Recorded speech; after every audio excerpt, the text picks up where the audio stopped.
Good. Nice to meet you, Richard. Nice to meet you too. Hello, Richard. Thank you for your time. Hi. Really nice to meet you. A pleasure to have you in our show. Hello, Peter. Hi, Armin. Thank you. Thank you. And- Thank you for having me. So we prevent you for having lunch now. Mm. No, I'm fine. Okay. That's great. So- We always wanted to invite an Native American who could tell us some stuff about Exactly. native habits and archery and so. Mhm. Yeah. So Because what we know of the Native Americans is from Hollywood movies and from Karl May series. So Oh yeah. might be wrong, But maybe first of yeah. all, would you like to introduce yourself to our audience, who you are, what you are doing right now? Yeah. Well, name's Richard Giago. I'm Oglala Lakota from the Pine Ridge Indian Reservation here in South Dakota. Mhm. I am a traditional Lakota art teacher at a all-girls school. It's called Ombowi Chakpi, Wow. Hawaii, or Mhm. everyone else calls it Pine Ridge Girls School. But yeah, it's an all-girls school. I've been there the past 2 years, and I love it. I love it there because I Very get to good. teach them. I get to teach them, my passion. Which is Lakota art, traditional Lakota art. So Okay. it's a dream job. I get and is it painting and carving or something like that? there's beadwork, quill work, hide tanning, Okay. ledger art. Along those lines of traditional Lakota art, kind of like pre-reservation days Mhm. style. That's what I teach in the school. So Very So, good. yeah. So in that kind, not only art but also crafts, if I get Yeah. you right. Okay. Yeah. I understand. Arts and crafts kind of go Mhm. hand in Hand in hand. hand. Yeah, exactly. Yeah. Yeah. And what Cool. is typical for this early Lakota art? What is typical? What would you say differentiates it from other arts? Or is there a difference? It's mainly the style, the Northern Plains style of art. It's a lot of it's basically the same. We have a lot of the same art forms. The Northern tribes, the Cheyenne, Arapaho, Crow, Mandan, Hidatsa. All us even Kiowa, Comanche, Southern Cheyenne, we all have basically the same, art forms. Okay. Yeah. The plains tribes, they are very similar. Yeah, very similar. Yeah, I understand. Cool. I wanted to say, I talked with Armin before. Armin is from Germany and I'm from Austria, and especially these two nations have a very positive, a very nice view on Native Americans, because we had a very famous writer. His name was Karl May, and like James Fenimore Cooper, and so he had a very positive and a proud picture of the Native Americans. And so here around, all the people love Native Americans. Yeah. That's good. It's a positive picture. Yeah. Too bad. Yeah, too bad that same thought process ain't here in America, because it's different. It's different here. The outlook on Native Americans is a lot different. Yeah. But I don't know. Correct me if I'm wrong. But I guess nowadays it's okay. No, you have your space, your place, and you can live. You can teach your arts and so on. Yeah, totally. It's okay so far, I'd say. No. Yeah.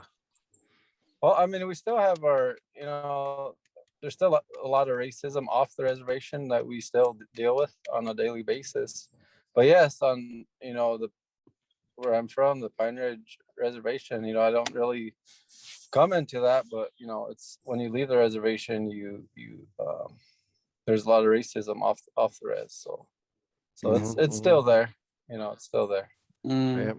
Yeah. That racist stuff is a difficult thing because, on the other hand, one tribe is racist to another tribe, so Yeah, it's yeah, difficult. No.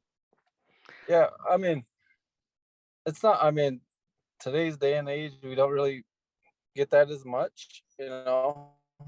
It's I don't really, I don't fall into that. If you're from another tribe, that's I'm interested in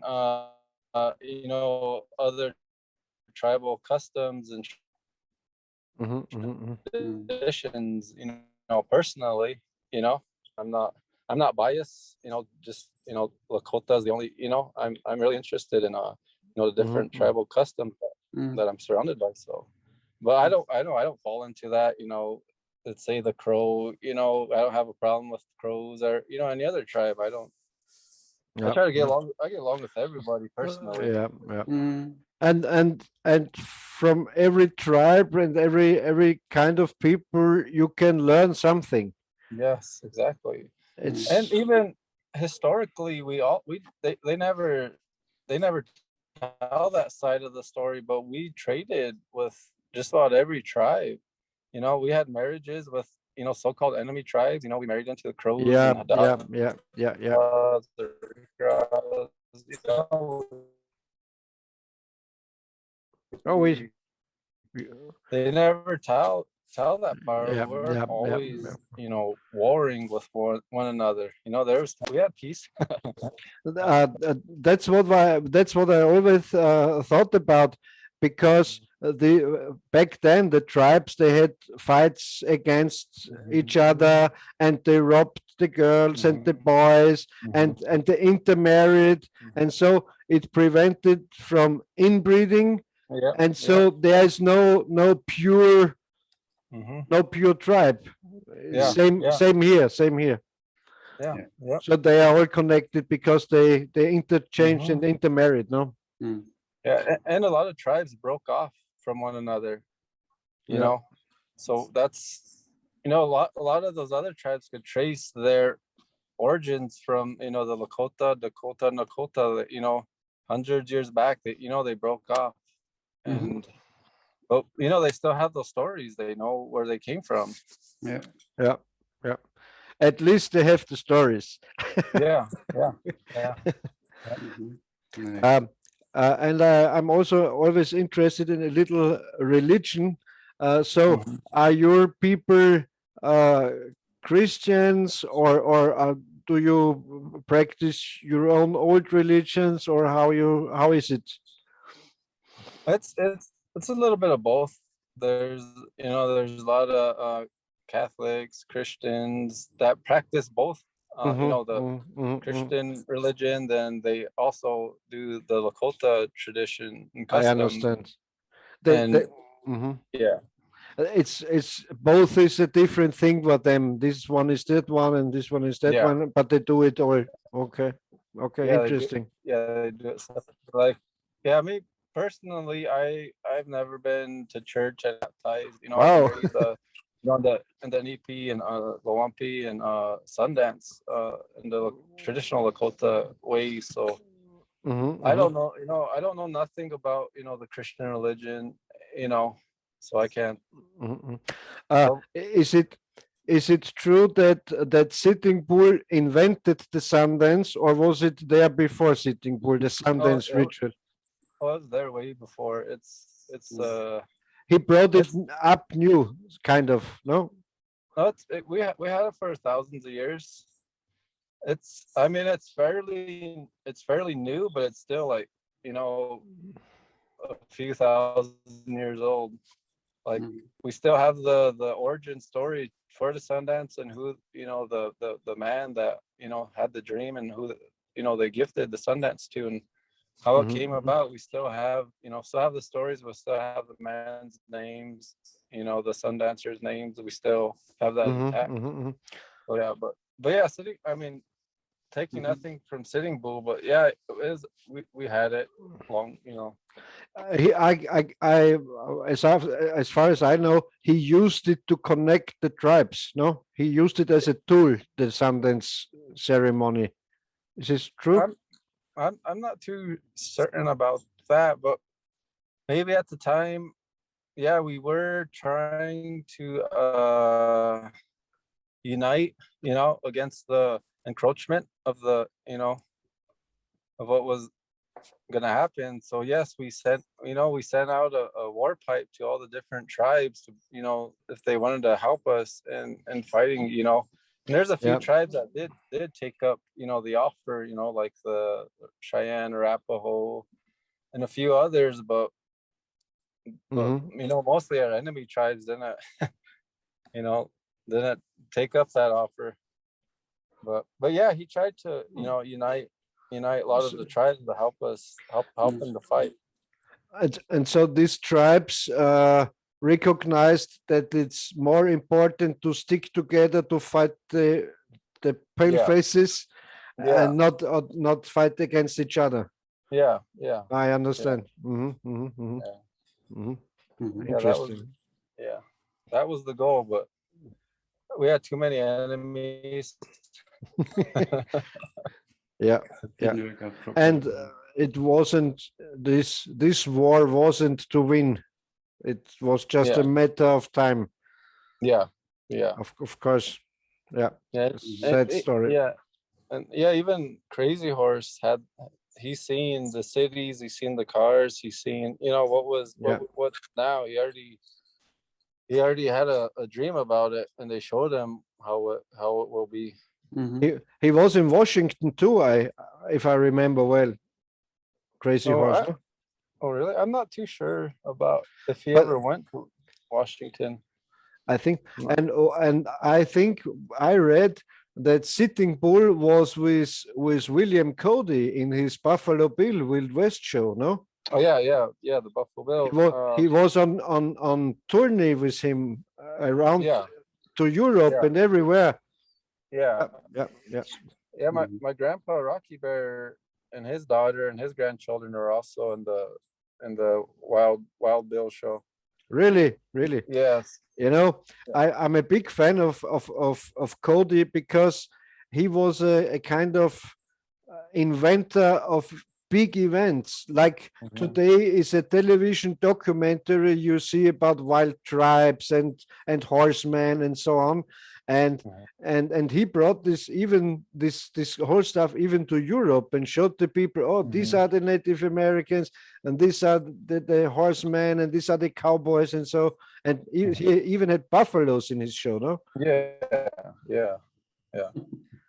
You have to watch out. I mean, they are original movies, they made back then from Buffalo Bill's show. It was amazing. Okay. Yeah, I will watch. Yeah. So your ancestors worked with Buffalo Bill? Yeah. Rocky Bear. That's great. There's a lot of photographs of Rocky Bear during the Wild Bill show. You see him all the time, and he has a daughter. Her name is Ella Besnett. So there's a lot of pictures of her, and her husband was a cowboy. His name was William Irving. They call him Bronco Bill. I know. I heard about him. Too. Bronco Bill. Yeah. He was a gunslinger and a bronc rider. Yeah, he's a cowboy. Yeah. So those are my grandparents there. They were part of that show. Here over in Europe, William Cody, Buffalo Bill, is a kind of bad person to the people because he killed all the buffaloes and so on. But what I found out is that the Native Americans who worked with him, who knew him, they liked him. Is it true? Yeah. They a lot of them did like him. They befriended him and made good friends with him, and he paid them not too bad. Well. Yeah. And a lot of them, they don't have a choice either. It's either work for Buffalo Bill or starve. Okay. What's it gonna be? Not many options. Yeah. That's basically how it was back then. same way with, you know, the church is like, go to church. If you don't go to church, you're not going to get your rations. So basically do this or you're going to starve. So it's all for survival in those days. You know, we had to, our ancestors had to do what they had to do to survive, you know, otherwise we would have starved.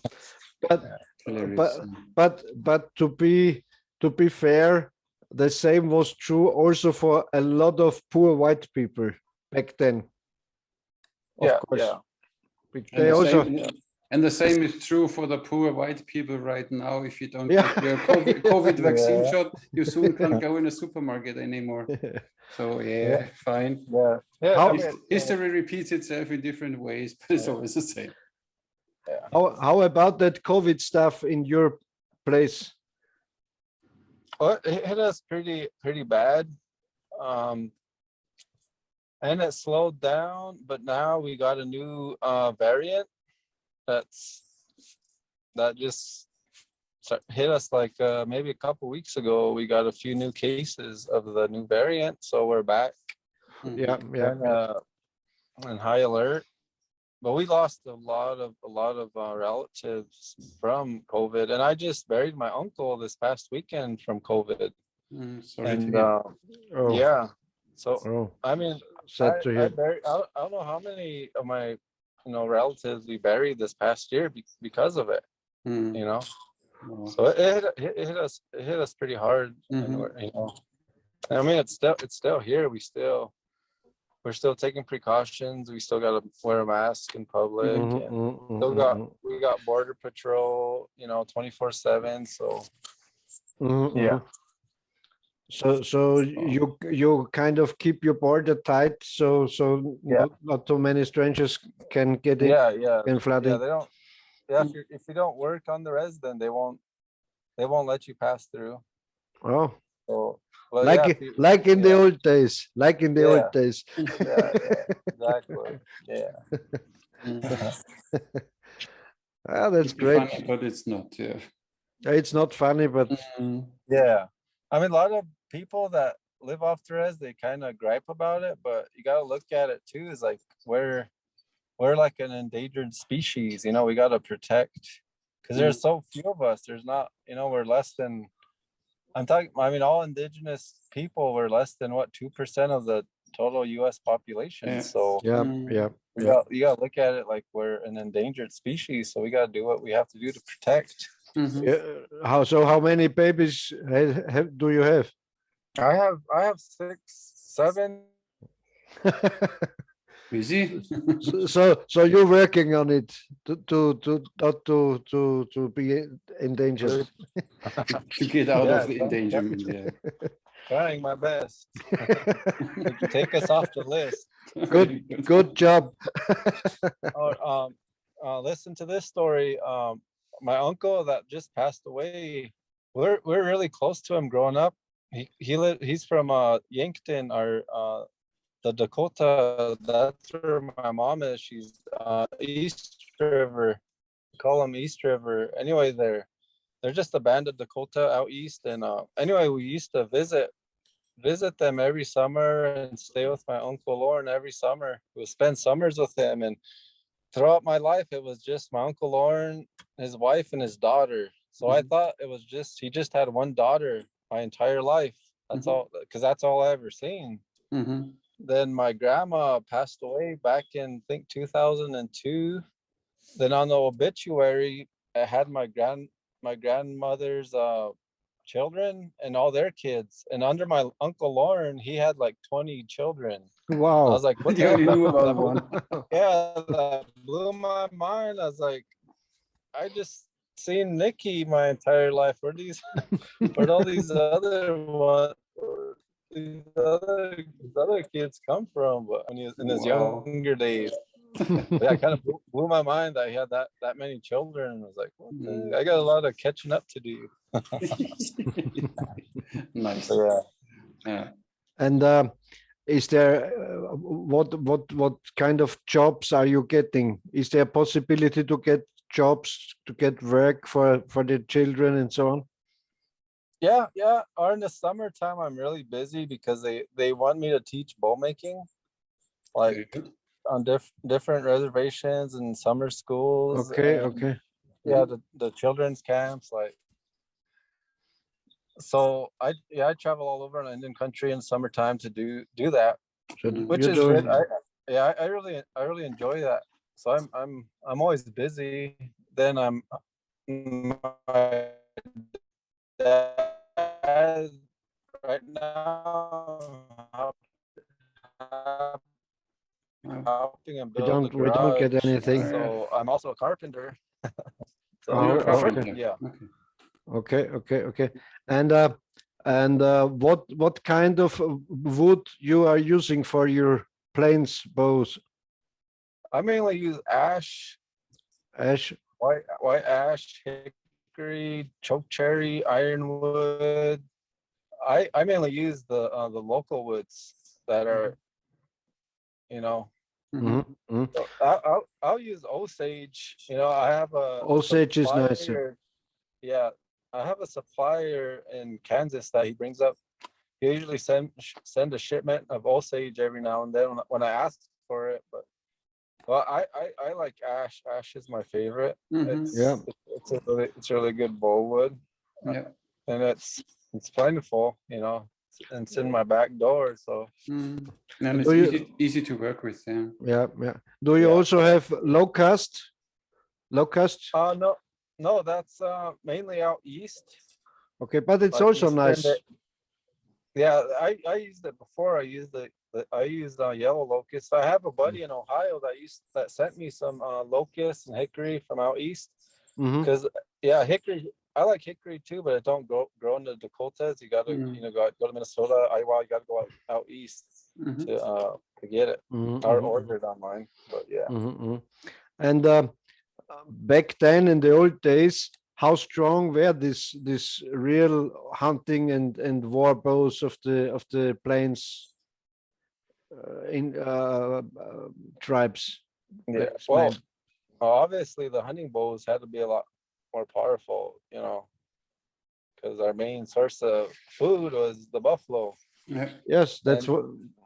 Yeah. And we a buddy of mine, he had a wood bow, and it pulled 40 pounds, and he tried to shoot a buffalo with it, and the arrow just bounced off the buffalo. Yeah. I imagine. This is what we were talking before, that you really need high poundage to penetrate. That's a true story. Like, the arrow actually bounced off the buffalo. So I don't need and my brother, we tested on a cow a few years back. He had a 70-pound Osage South bow, and that did the trick for the cow. It shot clear into the fletching, clear into the fletching.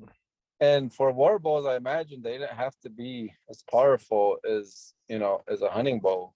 But still, they were more powerful than today's standards.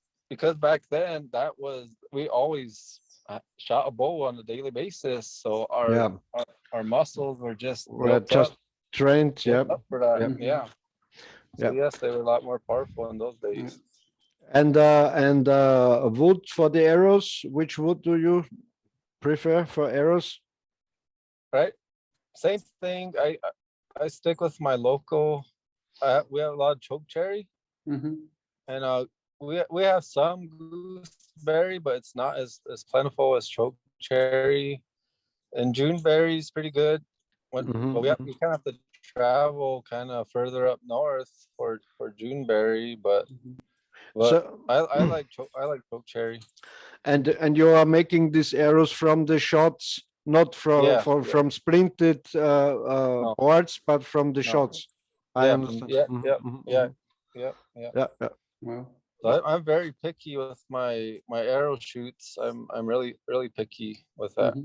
I have a buddy, my same buddy that sends me Osage in Kansas. He'll send me some dogwood from down in Kansas.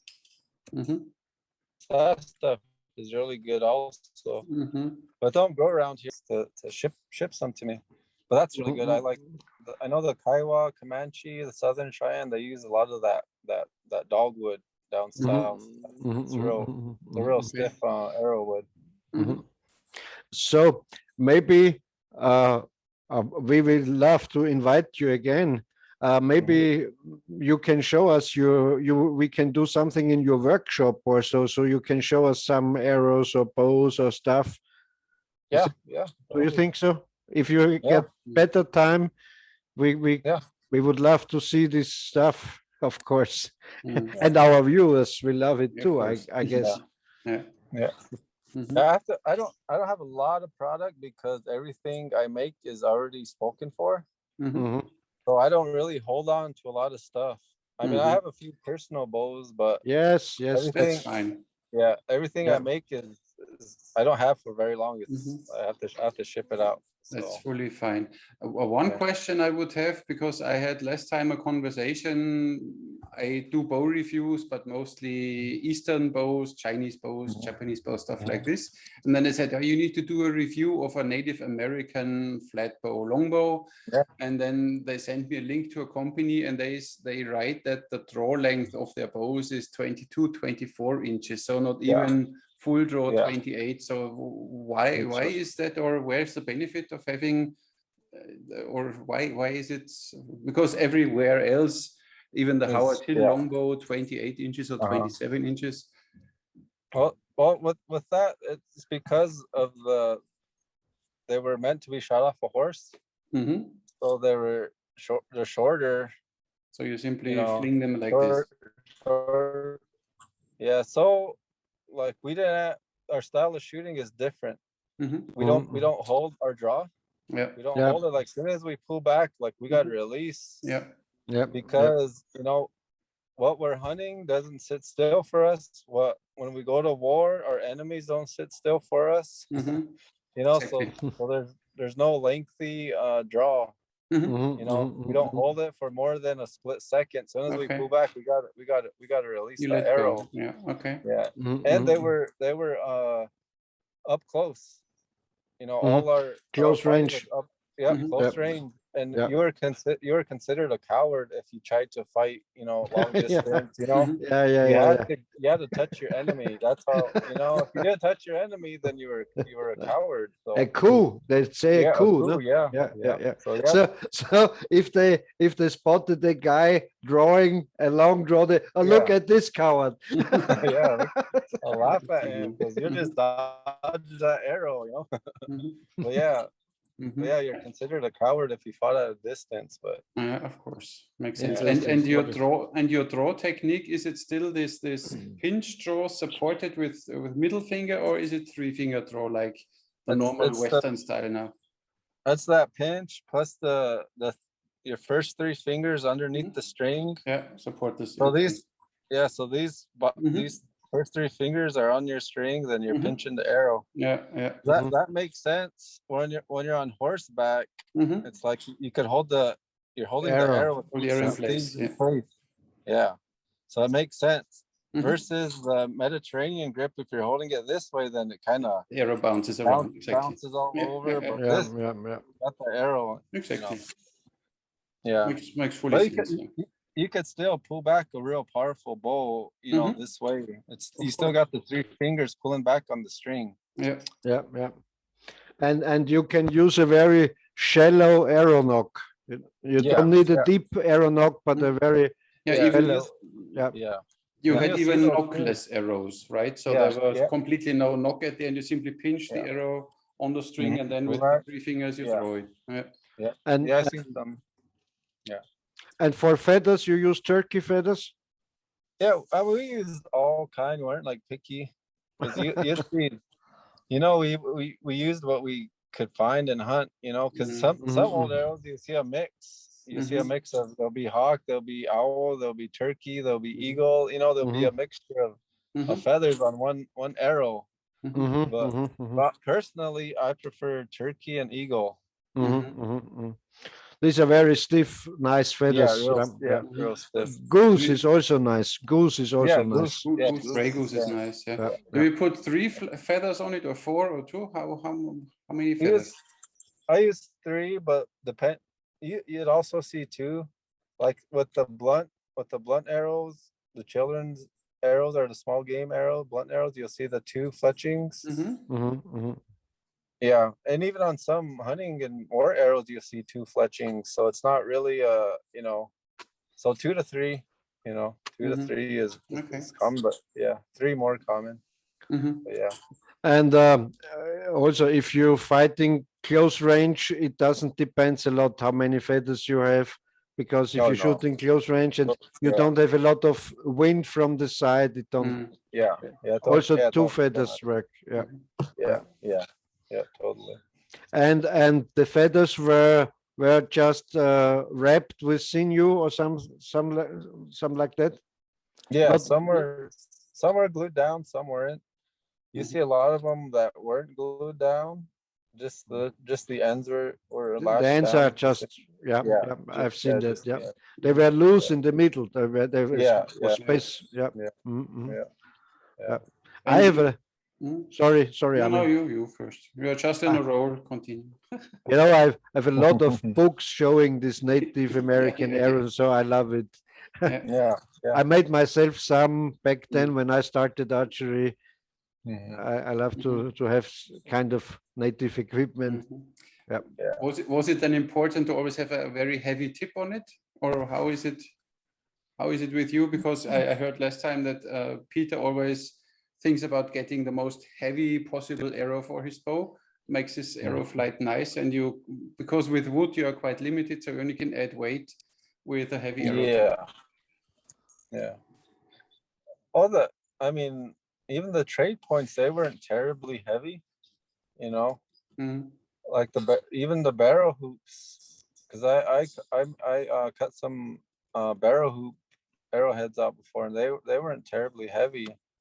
And but I don't know about getting the arrowheads, you know, as heavy as possible. Even the old arrows, they weren't terribly heavy, or the points weren't. Cool. But maybe more for a long distance. I bet that will you know, be better for the arrow if you have a heavier tip. But like you said, in a short distance, like it don't matter as much. You know. But the heavier the arrow, the more impact power it has. Yeah. So if you more penetration power. If you hunt buffalo, I guess a heavy iron point. And our arrows were short too, you know. They were just as long as our draw length, 22, 24-inch long arrows, so that, you know. And that's still plenty of power to go through, you know, large game. And it's still plenty of power. And we talked about before, Armin and me, maybe with this buffalo hunting, it was also a different hunting method. No, they separated one buffalo and more warriors shot arrows into the buffalo, so it doesn't depend on one deadly shot. Is this true? Oh, there's different ways to hunt, and we also have a story where this warrior, he shot like 10 buffalo, and each buffalo had one arrow. Wow! And they were like stretched for miles. You know, these dead buffaloes, because he'll go by, he'll shoot one in the lung, then move on to the next one and shoot that one. And as long as he hit it in the lung, like they're they will collapse sooner or later. They will collapse. They'll run for a bit, but they'll go down. So, there's different methods. And did they also? They shot the arrows and maybe finished the buffalo with the spear off. And you'll see that. You see that in those old paintings where those warriors will come up with a spear and, you know, just jab it. They'll probably just jab in the lung and move on to the next buffalo. You know. Wow. So it was it was a sophisticated way of hunting, and so it worked. And it was a team sport, so to say. Oh yeah. It was. And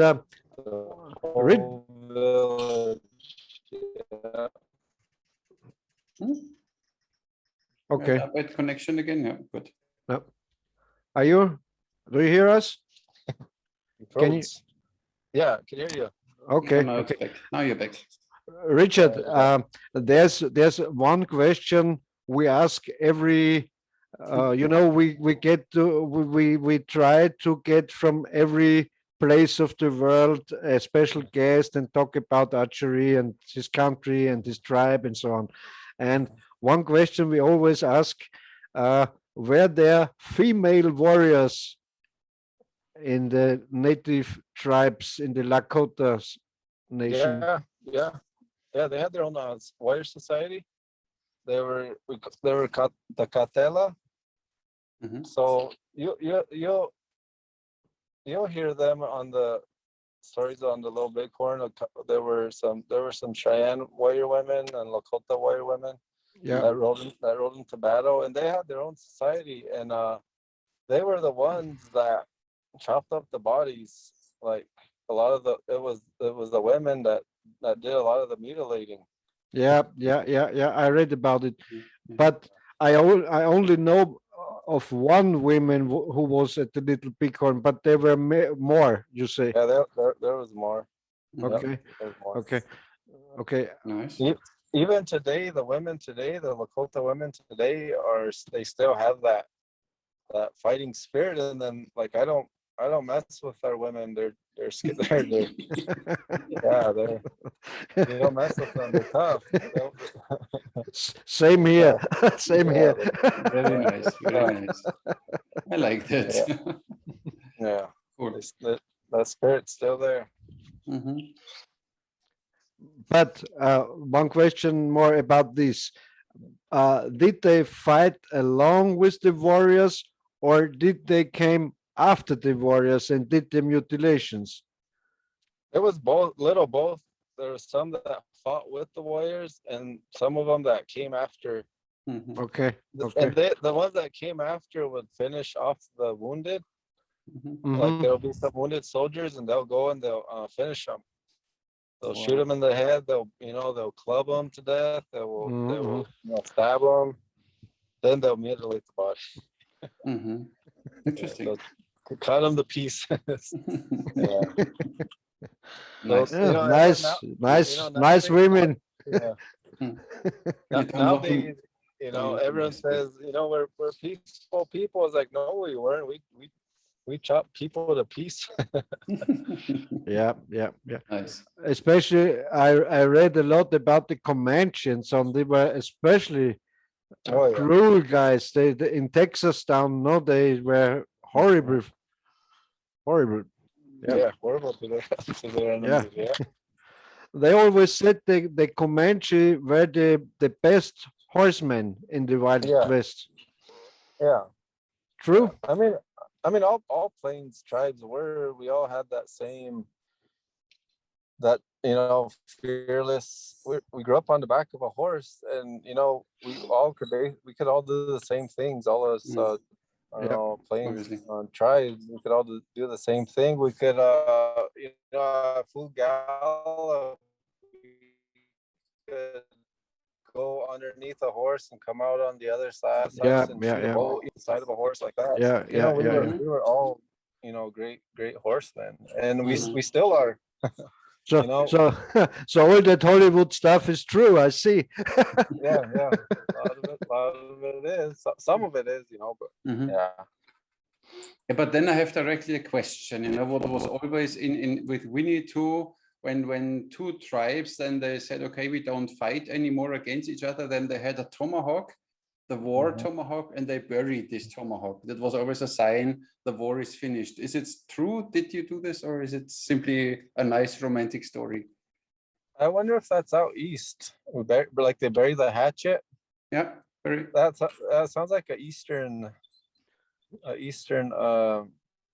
Maybe out east, those eastern tribes, they might have done that, but we didn't do that. A lot of times, we'll smoke the pipe, and we'll have, a lot of it was done with the chanupa.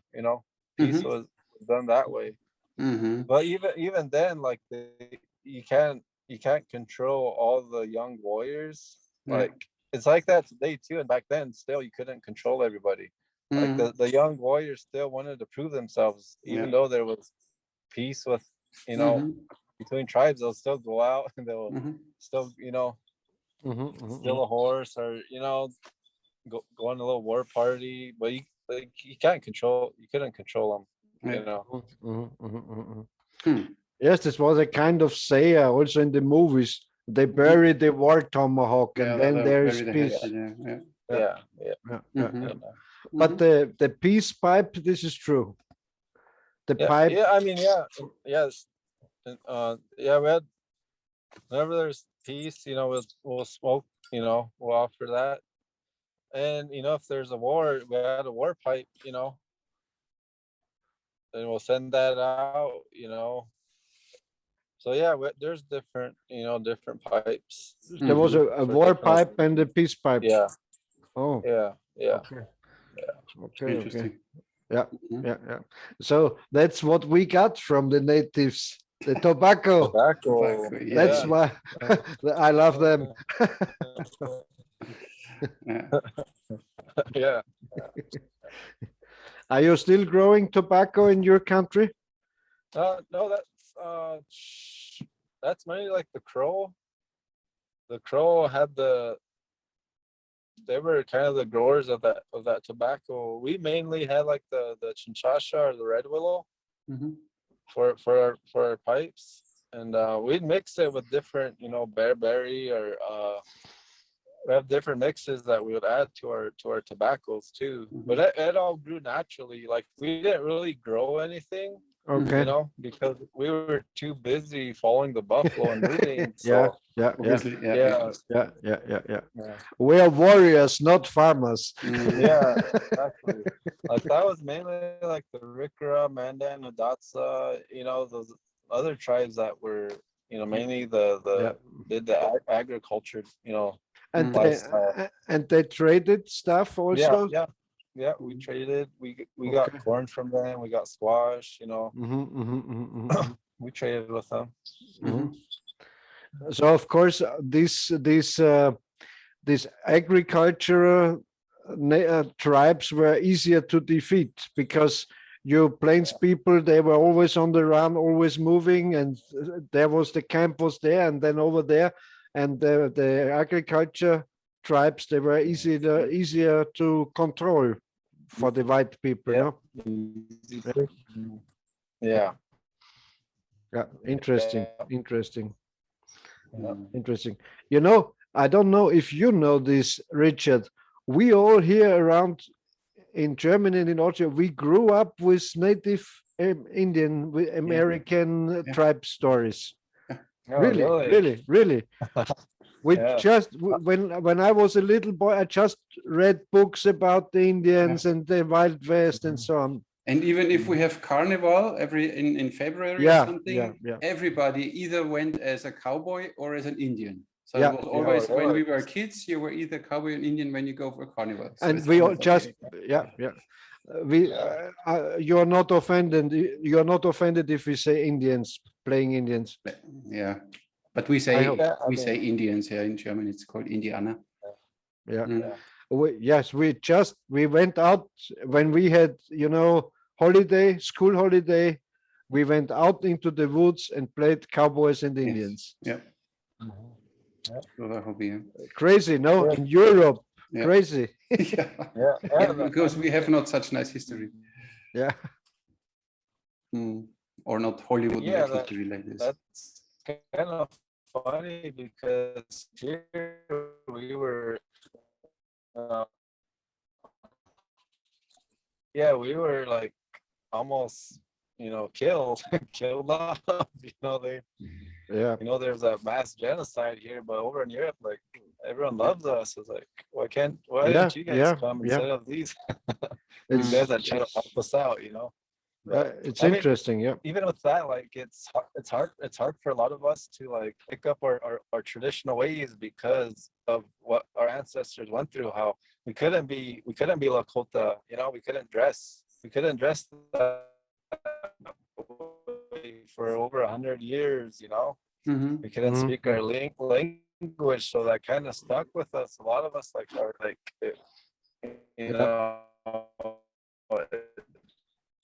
that generational trauma is still there. That historical trauma is still. I mean, it was like yesterday. People think that it happened a long time ago, but no, like it happened within, you know, our generation, our parents' generation. So it was just, you know, it's really fresh.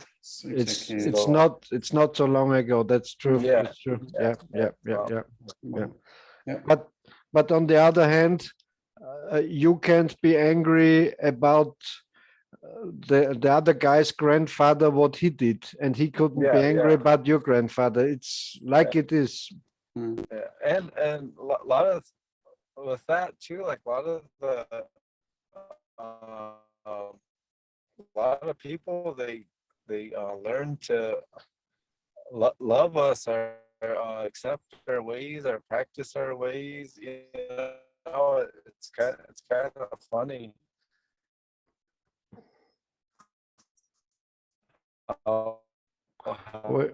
We have a very bad connection. That works out, you know, or is it there now? So, but me, I'm more. All right, can you hear me? Now it's better again. Yeah, we had just a little lag. Yeah.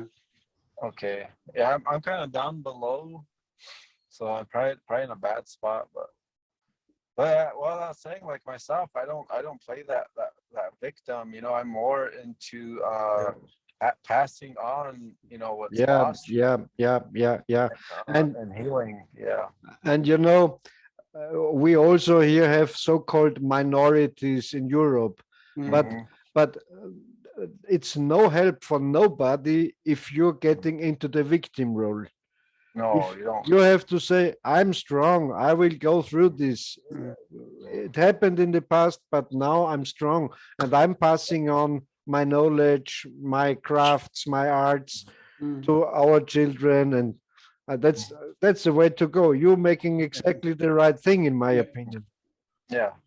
And that's how I was raised. You know, my parents, you know, they raised me that way to, you know, stand up for myself and be proud. You know, be proud of who you are, where you come from. Like to me, that's all I need. You know, that's what gets me going. Is, you know, what you know, who we are. You know, that's and you know, Richard, it's just, I always say like that, it's just the how is it called, the way of history. You know, what can we do? What can we do? Because we white men, we are responsible for everything bad all around the world. If you're on the other side, I'm responsible for the death of the Jews, and the American whites are responsible. So this has to stop. We have to get a new platform, a new spirit, and don't talk about just about our grandfathers and victimize and feeling bad and so on. And that's my opinion. Yeah. I mean, we have to. There needs to be a thought process, and how not only we treat each other, but how we treat the land. Yeah. You know. And so when you are planting hate into the hearts of your children, it will get worse, but it will not get better. And on the other side, if this goes on, nothing will be better.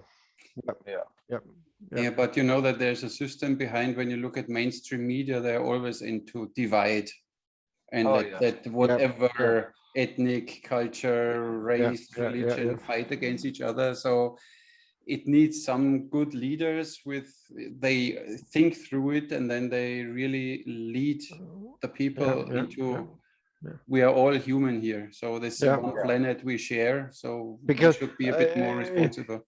You know, Richard, I'm living close to the Hungarian border. Austria is on border with Hungary.